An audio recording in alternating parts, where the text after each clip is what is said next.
Welcome to Invest in Yourself, the Digital Entrepreneur Podcast. Join the podcast mogul Phil Better as he interviews successful entrepreneurs that make their living in the digital world. Now, let's join your host, Phil Better, and his special guest today on Invest in Yourself, the Digital Entrepreneur Podcast. Welcome to another enlightening episode of Invest in Yourself, the Digital Entrepreneur Podcast. I'm your host, Phil Better, the podcast mogul, and today we have an extraordinary guest who is dedicated to helping others unlock their full potential and achieve their business dreams. Our guest hails from humble beginnings in a small Alabama town, but his journey is a powerful testament to the transformational power of perseverance and ambition.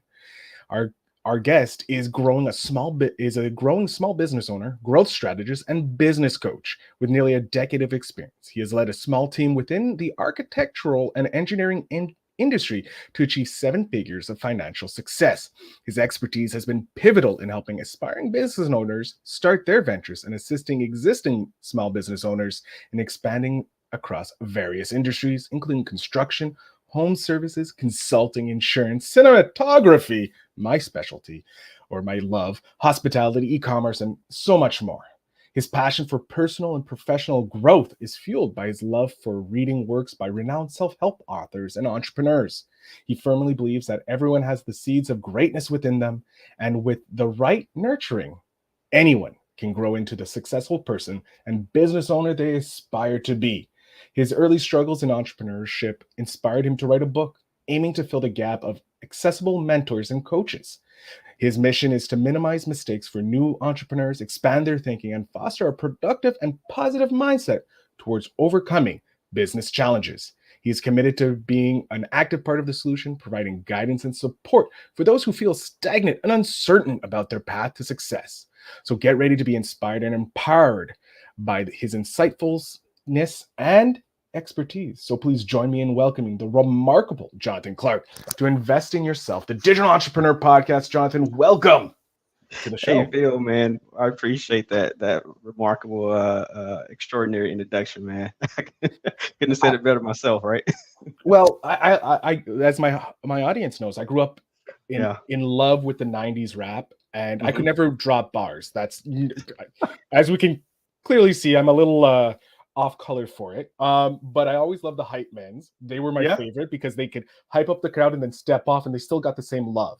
So I look at myself as the hype man of entrepreneurs. I love hyping you guys up because you are doing amazing work in the world of entrepreneur and changing people's lives. So that I'm all up for hyping them up with the most amazing intros. So Jon, thank you for that. But we're gonna jump right into it. I want to know what made you decide to be first of all, be an architect and then become an entrepreneur architect. Because being an architect, you can work for someone else and you can go, I got my 9 to 5, I'm loving it. No stress about owning a business or managing a business. But you were like, nah, not this guy. I'm opening my own firm. I'm doing all this. And then you jump into the digital world. So let's start with, why did you become an entrepreneur? Well, Phil, I appreciate those bars of introduction, man. No, those are great questions.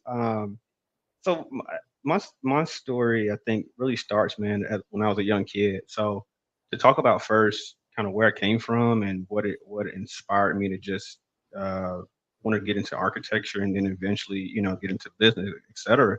So as you stated, like I grew up in a small town in Alabama. For most people that know the Alabama geography, it's on the western side of a small city called York, Alabama. It's if people know the football team, University of Alabama, we're about maybe 45 minutes from there. So I grew up there, man, and my mom worked in banking pretty much all her life, and my dad was in the Army at the time. So he was kind of in and out, house-wise, and so my mom really, for the most part, when we were really young, took care of us. But as I got older, I got to spend more time with my dad and develop a relationship with him. But during that time, and I had 3 brothers at the time, so it was 4 of us, all boys. And my mom, to this day, man, I still don't know how she did it. Like I was about to ask, like, your mom's a super, like, she's Wonder Woman on steroids, taking care of like 3 boys. Woo-hoo. Yeah, I don't know how she took care of us. I think at the time, man, she was only carrying like a $30,000 salary or so. So I mean, like, in today's world, man, with kids, it's just impossible. But so I just watched her work really, really hard, you know. And one of the things at the time, like we were renting a house, so just watching her work hard, and we had struggling financial times, but like we never missed a meal. It was one of those things where we grew up poorly, but it was something that it taught me character, and you know what I mean. So like just going through that, I wanted to repay my mom, and so I just hearing her talk about owning a house and all these things like that. For most ladies, man, that's like the ultimate thing. After getting married and all this kind of other stuff, it's like the dream home, right? And so I said, well, I don't, I'm below labor laws, right? So I can't get out and work right now. So it's like, well, let me figure out what to do when I get older, and that's like, okay, to get to own a home, or to buy a home, or to build a home. It's like I want to learn how to be an architect. So that's kind of how it got started. Just my desire for that, and then I went from there to like getting into high school. At that time, we had moved from York, Alabama, to Huntsville, which is like right below Tennessee. It's northern Alabama. So I went to high school there, and it kind of opened my eyes up to other opportunities at the time. One of the things is there's a show called Shark Tank, and I know hopefully most entrepreneurs probably know what that is. There's been so many seasons out at this point, but I remember when it first came out. The seasons first came out, man. I would binge watch, Shark Tank, and I don't know why I was so fascinated with it, but just the idea, man, of just taking life by the horns and just like being your creative self in the greatest light that you can be. It was just something that fascinated me about that. So I went through high school, and we were a part of this pilot program at the school called it was like an engineering thing. This was like when STEM was really getting like becoming a big thing, right? Science, Yeah. technology, engineering, mathematics. So I never forget, man. I had this one teacher called Jeremy Raper, and he kind of like I don't know. I guess he took interest, man, in my future because um, we had some good talks, and he kind of was a little bit like my guidance counselor at the time. And he said, "Man, like you're really creative. You're really you have a keen to detail and all these kind of other things. Like you might want to look into this thing called engineering." So then I went from there, and at the time I was getting ready to graduate, like start looking at colleges and programs, and yeah, I got into architecture and engineering, because it was deep down that's what I wanted to do, but I didn't quite know the process or how to get into it. And he really steered me in a direction to kind of close the gap on that. So yeah, man, I went from there.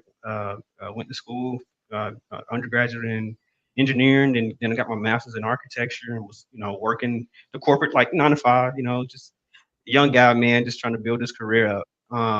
And it was just the Shark Tank thing never left, man. It was one of those things where I just knew one day if somebody else could do something, I knew I could do it too. And um, I just wanted to be able to do it in a way that I felt that I could I could give back the most in terms of my like creativity, and the value that I could bring, man, the society in which I live in. So that kind of got me to like that point. And I can definitely go into more detail about like the nuances of how that happened, but yeah, I'll stop right there for a second. No, I love it. I love how you knew early on you wanted to be an entrepreneur thanks to Shark Tank, which I'm in Canada, so we have a version called Dragon's Den, and two of our guys went down and Oh yeah, I've started. seen I've seen a couple episodes of that. Yeah, with Mr. Wonderful and Mr. Herjavec went down and started Shark Tank down there in the States. So yeah, I love that show. It's one of my Mhm. favorite, just to sit and see all the creativity that is going on in the world from these business owners and understand Mhm. that they're getting so much free publicity that they don't even need the sharks at that point. Now they like, oh, I'm just going on because I want to make Yeah, money.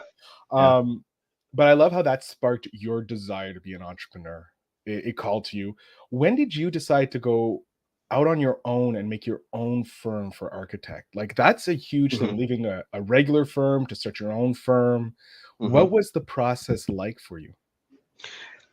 So when I started working, so it was a couple of things I was trying to accomplish. Of course, is just to set a good financial foundation for myself. But on top of that, like um, I just in the back of my mind, I always knew like I wanted to do something for myself. So I worked really hard towards licensure. Like it's just like a anybody else in the medical profession or lawyers and things like that. Like you have to be licensed to be an architect and engineer. So there's a full process, and early on, like I was very dedicated and diligent to like finish that process. Just because I knew what was ahead of me. I didn't quite know the how and when, but I just knew at some point like it'd be pivotal that I just take care of that. So I ended up doing that, but in the process, I kind of curated some thoughts around who else can maybe join me on this journey. So in 2016, I reached back out to like 40 of my peers, man, that I went to college with, and 8 of them came back and was like, "Man, this is a great idea. Like, I don't know how we're going to do it, but like, let's do it." So like, none of us, man, with like real business experience, started putting a business plan together in like 2016. So like, yeah, it took us like a year and a half to just I guess try to do as much homework as we could. And one of the things I point out in my book is like the SBA. Like, so the SBA is the organization that helps a lot of small business owners, and everything they do is free to us, because it's backed by the government. So like just knowing things like that, like little resources, man. So I took a couple courses and classes with the SBA, and they have business coaches and mentors, and just to like how do I get started? Like what are the things I need to know? Like I got an idea, a concept, or I know what I'm good at, but what are the legal ramifications of like what I'm about to get into, and accounting, and like all this stuff that like you just have to learn. So we so we started there, man, and started putting together a business plan, and then in 2018 we actually incorporated. Nice. So yeah, that was the first time, man. Like my name was associated with ownership of something that could hopefully one day pay me back, right? Yeah. So You're starting your journey in life. That's yeah, amazing. I want to touch on something, and we'll let you sure. continue. The feeling in 2018 when you saw that your name was associated with the ownership of this firm that you set together Hmm. with 8 guys or 8 people, sorry, don't want to Hmm. gender them. You set together with 8 people from your graduating class who are down to do the work with you. You Hmm. guys incorporate. What was the feeling for you? Like, I know you said it was a good feeling, like it was Yeah, nice to have your name, yeah. but with I'm guessing you celebrated with your family, like you're like, holy crap, this is a huge step. Hmm. Were your family helping you? Were they supportive of you going from, a very secure job? Because I know my Hmm. parents worked in finance as well, working for banks, and they're like, no, no, don't go for the bank. Don't be an entrepreneur. It's stupid. You need that safety. You need that, like, Yeah. that the gold watch after 25 years, Hmm. that they no longer give us. But what was your family's reaction when you were like, okay, I'm an entrepreneur. I have to I have to pay for Yeah. shit now. Like, what was their reaction to you becoming an entrepreneur? So Phil, I'll tell you, man, and for everybody that's listening, hopefully this is something that you can really chew on and really think about. So um, in, when you make that kind of jump to do something, you think that or you hope that like most people are going to support you, right? And Mhm. then in all honesty, a lot of times, man, you're on an island by yourself for a little while. So there's usually phases that you go through. So usually you have an idea, a concept. If you can rally people around that, like that's great, man. Like I was able to rally a small team, at the beginning, which is not always like the case for everybody. No, you were So very lucky. I was very fortunate, man. I was very blessed. Like I thank God every day for that. And so like everybody's excited, so you start out like with like just pure energy, pure excitement. You got your whole life in front of you, kind of thing. And then and then you start doing the work, man, and then, like reality starts to set in. And then like that's when you actually become an entrepreneur. When you start like on this imaginary cliff, and then you hit rock bottom, and then you have to build, like, claw your way out, man, to Mount Everest, kind of thing, right? But like my my parents in my family, like my family is actually really supportive, which is again like another blessing. But they were initially, they were not, like, because like nobody in my family really had done business before, so like I was kind of like the black sheep, where I kind of jumped out there. I didn't quit my job all the way when we first started. So I kind of like, I'll talk about that, how we transition, but It went from like getting incorporated, and then it took me about a year to like do a full transition. And so,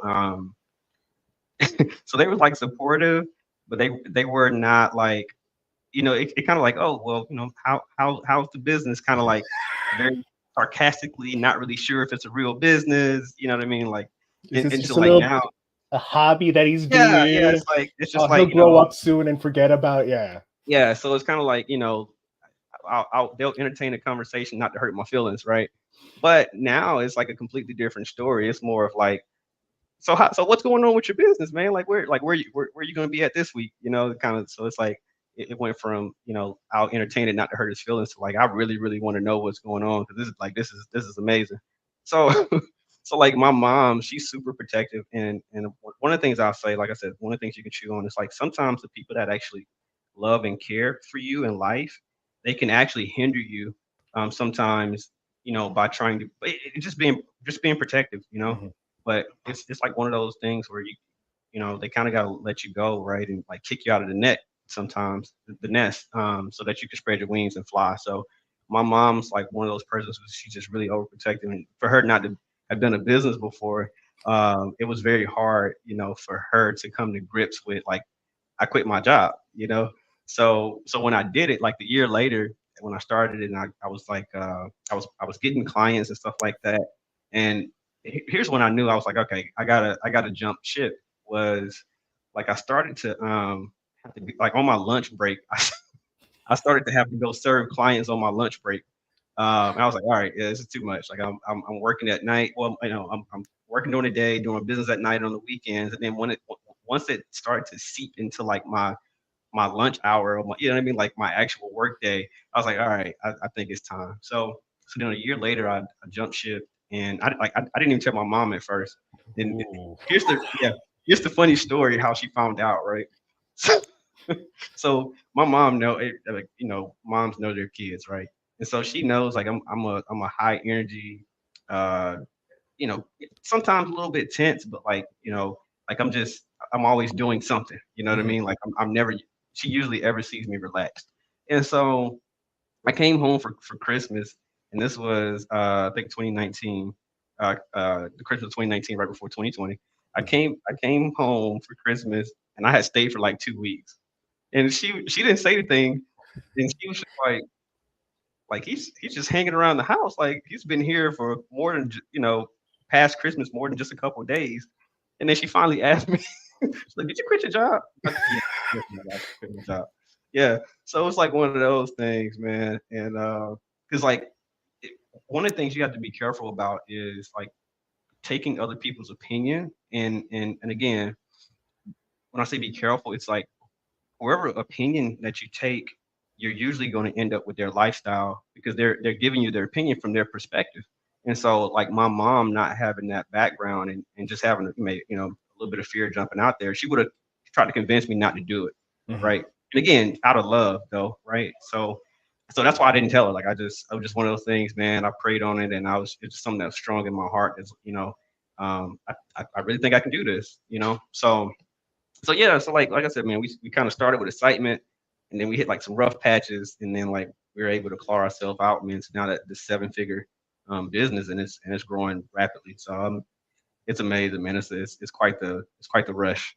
I love it. I love Yeah, that you knew your mom would be like right on you, like, what are you doing? You can't quit. No, no. You're like, I'm gonna keep this ace in the hole for now until Mama yeah, Bear is yeah, like, I'm good. Like Mama doesn't have to worry. Because like all moms, they want to protect you, they want to make sure you're yeah, safe, they don't want you hurt, they don't want to see you yeah. struggle. So it comes from a Well, deep, deep place of love, right? exactly. And but on the flip side of that though is those struggles and those things that you have to go through is what makes you who you are. Mhm. 'Cause, I mean, let's just face it, honestly, man, an entrepreneur, you're going to fail more than you are going to be successful. So you have to learn how to fail, but do it in a way where you don't hurt yourself. 'Cause it's Yeah. just you're just failing forward. That's all you're doing. I like to look at fail as an acronym for first attempt in learning, because you're learning Yeah. something, right? Yep. You're an entrepreneur. You don't know what you don't know, right? Everybody That's goes true. in, oh, entrepreneurship is simple, it's easy. They get into it, and then they're like, wait, oh, it's this. There's Yeah, accounting. There's, you know, yeah, the laws. You got to incorporate. You got to do this. You got to do this. You yeah, need business plan. You need bank accounts. Then you have to go get clients. Like, wait, yeah. how do you get clients? Oh man. Yeah, It is. entrepreneurship is a lifestyle, man. It's not just a word. It's a lifestyle. It is a lifestyle. And when did you decide? Okay, you quit your job. Mhm. You're 100% in your firm with your colleagues. You're building business. When did you decide to write the book? Was it before you jumped ship, or was it after you have jumped ship? No, it was after. So I went in full time. So we started business 2018. I went in full time in 2018, and then like my partners kind of trickled in as we grew. Mm. Um, and then in 23 is when I wrote the book. And the reason, so here's the reason why I wrote the book actually, is because once I did it and I was starting to have success, and like, a lot of people know me in terms of just always being progressive and like forward moving. um I think people, they always have like that inner desire, but sometimes like you don't see it because they're not in a circle with where that thing that that they have that inner desire for is just like out on display, and so like they're a little bit afraid to share their inner desire sometimes. Yeah.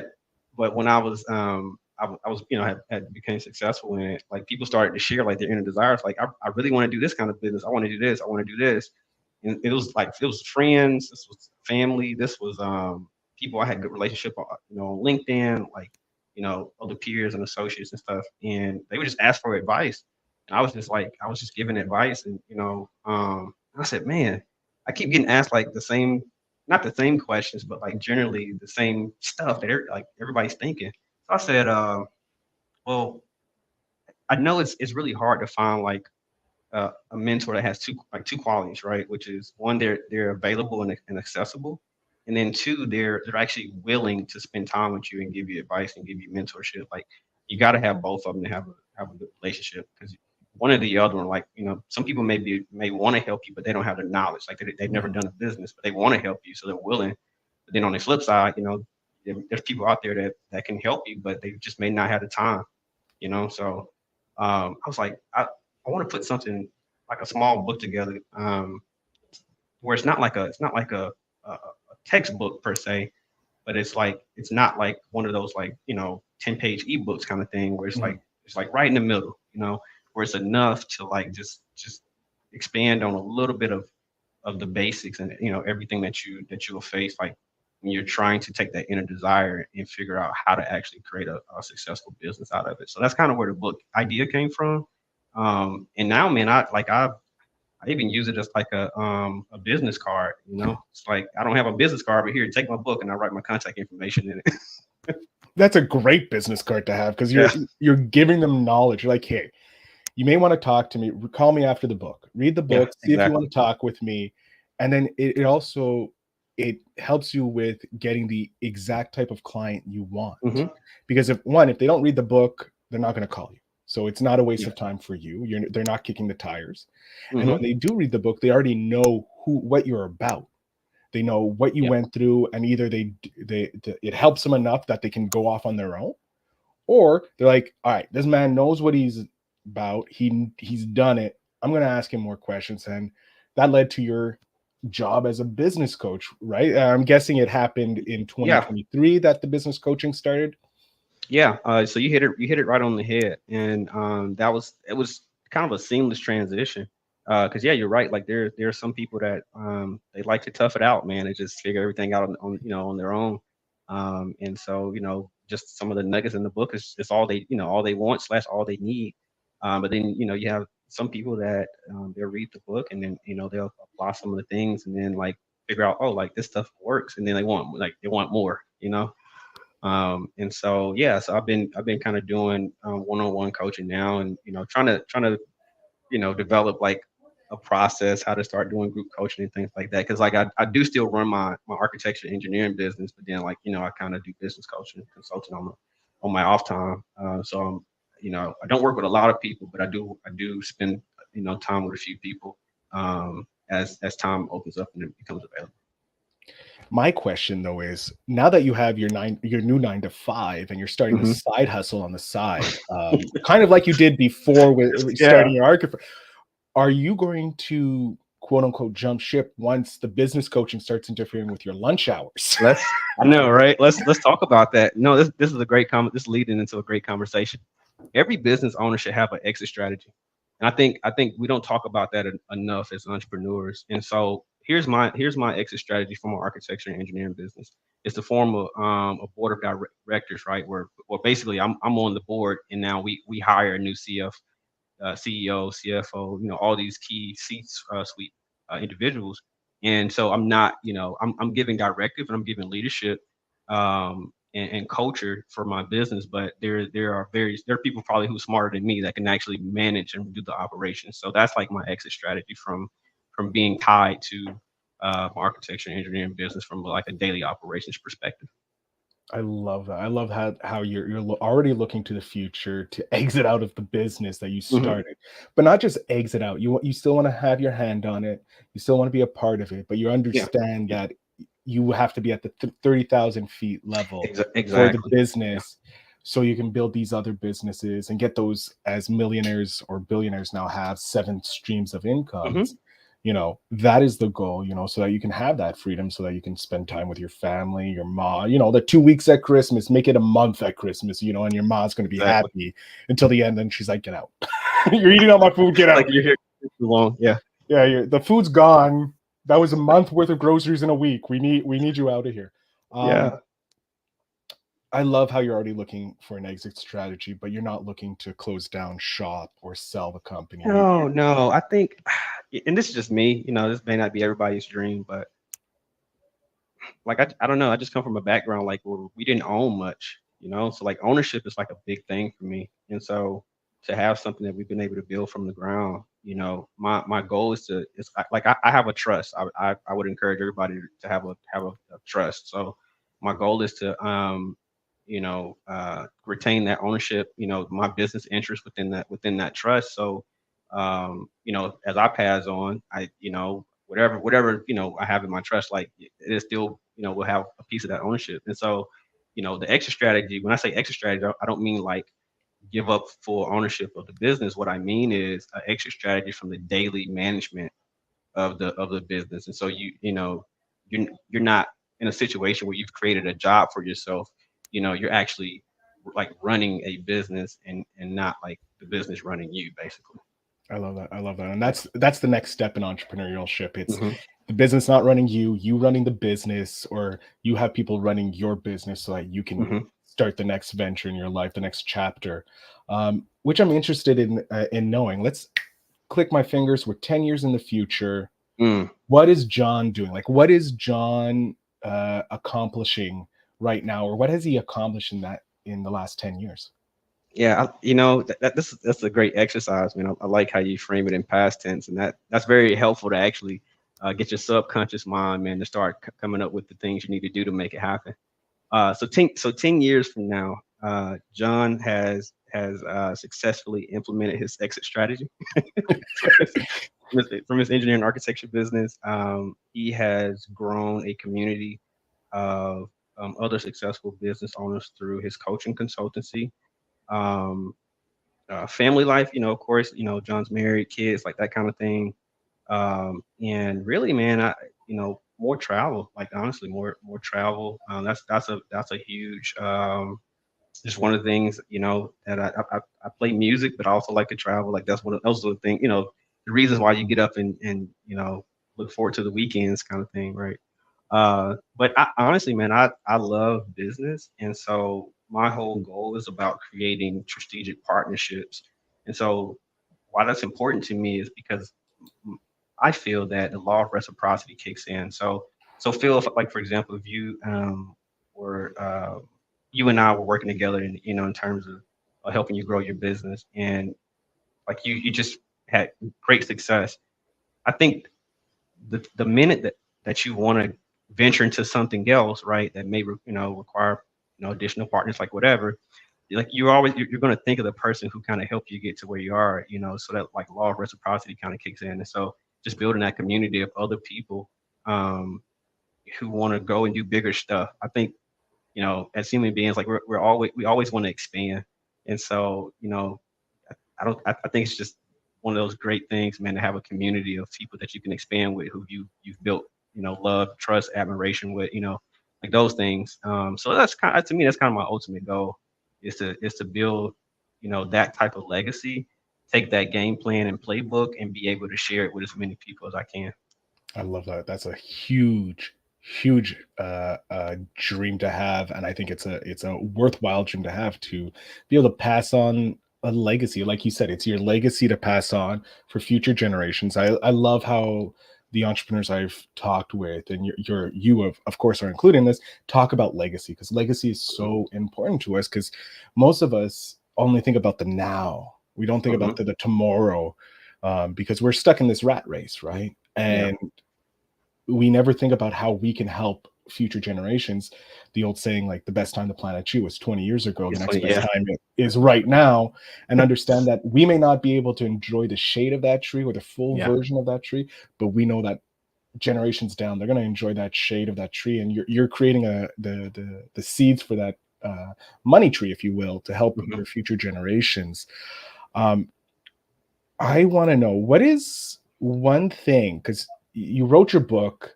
um, what is one method in which you invest in yourself? How does John Hmm. go about investing in himself so that he can become the better version of John? Yeah. I appreciate that question. So I'll put it this way: entrepreneurship has become it's become a lifestyle of like consistent growth. And until you embrace that, like, it's going to be very hard to become a successful entrepreneur, because entrepreneurship, in order for you to be successful, it requires you to grow. It's almost like going through school, right? K through 12. Like, you won't go to the next grade until you learn the lesson. Mhm. So it just requires you to grow. And when I say grow, I mean, spiritually, um, you know, technical skills, like whatever your industry is. Emotional intelligence is huge. Like, people skills, like no matter what business you get into, 9 times out of 10, you're going to be, you have to work with people, whether that's your clients, or you're building a team that, works with your clients. Like, so understanding how culture works and all these things like that, and like leadership, um, all those things take time to learn. And you just, you have to commit to a lifestyle of learning. And it's like learning all these sorts of things that make people what we call great. So for me, like, man, I don't watch TV anymore other than Shark Tank, right? But I You don't, have to have that guilty yeah, pleasure. Everybody like, has that guilty pleasure. yeah, that's my cheat day. So, outside of that, man, like, I honestly, because I've set my life up almost to where I don't have time to watch TV, because I'm doing other growth activities. So if I'm not doing my business, I'm either eating, sleeping, or like reading, or you know what I mean, or like, so like it's sort of those kind of things. I'm trying to take care of my spiritual health, my mental health, my physical health. Um, and I don't know, like, TV is just not in that equation. Not, at least Hey, not for me. So hey, it's great. Yeah, yeah. I think that's a great point, that you're like, I have to limit the distractions in my life Hmm. so that I can get to the next level, to become the person that I want to be. And I think a lot of people are scared to cut those distractions out, because it gives them that safety of who they were. Yeah. Because, Mhm. everybody grew up with being distracted by the TV, losing the boredom Yeah. aspect, and not applying themselves in different aspects. And I love how you're like, I have my cheat day, I have Shark Tank, which is a great, because it also can teach you about different versions. And you're like, oh, Mhm. there's something I can invest in. Maybe there's something that pops up, right? Yeah. But you're also like, I'm putting everything into becoming the best version of myself, which means I have to sacrifice Yeah. that joy, that dopamine rush you get when you watch like an excellent TV show or a movie or something like that. Mhm. When you're like, I'm gonna push that aside, because right now I'm on a drive to become the best version of myself. And once I become that best version, then I can start, Yeah, play exactly. adding some flavors into life to round Yep. out the rest of my life, to get back from sacrificing. But I also Yeah. love how you're like, I'm not sacrificing everything. I'm keeping the Shark Tank because that I can't give up. It's like me and an ice cap. I'm a Canadian. We have Tim Hortons Yeah. ice caps. I drink as many times as I've tried to cut it out of my life, it still comes back into me. So I've accepted. I'm like, I'm gonna have one a day. One Yeah. a day keeps No, Phil happy, right? that's I appreciate the transparency and honesty, man. And again, I'm not saying that we have to become robots. That's not what I'm saying. I'm just, yeah, like you said, it's about like entrepreneurship, man. Being successful in it is about discipline. And it is, like you said, like knowing that, um and sacrifice is more of about giving up something good temporarily in order to experience something great. So it's like a sacrifice that, it's like you're not going in the wrong direction. Like you're actually going in a better direction. You just have to continuously renew your mind, and just the way that you do things. So like, some TV time I've replaced it with golf. So like it helps my physical. You know what I mean? Like, There you so go. yeah. So you have to become a different person, because the person who you are today, like, okay, I'll put it to you this way. Let's chew on this. If I were to give you the things that you're asking for today, right? Like without developing those character traits, those skills, and all, like you wouldn't be able to maintain the amount of success that you're asking for. So therefore, you have to go through that time frame and that time period to develop those character traits, those skill sets, that discipline, those things, so that like when you get blessed with the thing you're asking for, you can actually maintain it. So it's kind if you look at it like that, then it's not so bad, right? You're like, oh, okay, like I can quote unquote sacrifice for a little while, because if I get it today, it'll be gone tomorrow if I Mhm. don't sacrifice. If that makes any sense at all. Yeah, it reminds me of the Bible verse. You can bring a man to water, but you can't. Yeah. Or sorry, you can teach a man to. You can give a man a fish, you feed him Yep. for a day, but teach a man to Hmm. fish, he feeds He'll eat himself for for life. lifetime. Yeah, there you Yeah. go. As you can tell, I'm not really versed on my Bible. It's been a few years. I've been out of the church, so yeah. But John, we are coming to the end, which I'm hating because I'm loving this conversation. You're Oh, dropping no problem, man. Yeah. gold after gold after gold. However, I have the single most important question Hmm. that I think most entrepreneurs need to be asked. What advice would you give your 10-year-old self? You had the opportunity to sit down with your Hmm. 10-year-old self. What is that one piece of advice you want to give them? Yeah. If I could go back and tell my 10-year-old self, man, um, don't be afraid. Learn how to conquer and tame your inward fears. Know that you are great, much greater than who you are today. Start early. Um, Believe that God has placed a very special gift in you, and that whatever desires that you have in your heart, that you are able to accomplish. Um, for me, even though I started early, like I opened my I'm 33 now, so yeah, I'm still You're a I'm young still gun. young. Yeah, so I started my business in my late 20s, but I mean honestly, man, if I could have told my 10-year-old self something, I would have started it right after high school. No, seriously, like I would have started it right after high school, because like you know even if I would have made terrible mistakes, I would have more time to like to fix those mistakes, and then but entrepreneurship is just about experience. Like there's just some things you don't learn until you try, Yeah, and the earlier you try, the more chances you have at being successful. I So love it. John, that's some great advice to give to any 10-year-old self or any person of any age to learn how to conquer those fears. I'm going to jump off stage here, John. I want you to let my audience know where they can connect with you, where they can get a copy of your book, or have you mhm. as a coach, or check out if they can be a perfect fit for you. So the floor, sir, is yours. Yeah, absolutely. So you can find more about me. I have a personal website for the coaching. It is Jon Clark Official. .com. So it's JONCLARK official.com. And then like I said, I'm pretty, active on social media. So my Instagram is John.Clark92. And then my architecture and engineering business is Community Solutions by Design. So you can Google us, and if you have projects or anything like that, feel free to definitely reach out. But thanks so much, and that's more about myself and where to find me at. And then the book, it's the Little Red Book, guide for aspiring entrepreneurs, beginners, and small business owners, and you can get it now actually out on Amazon. Amazing. Jon, I want to thank you very much for coming on. Coming on the show. I appreciate you dropping all that wisdom. I'm looking forward to re-listening to this episode and catching what I missed in our talk.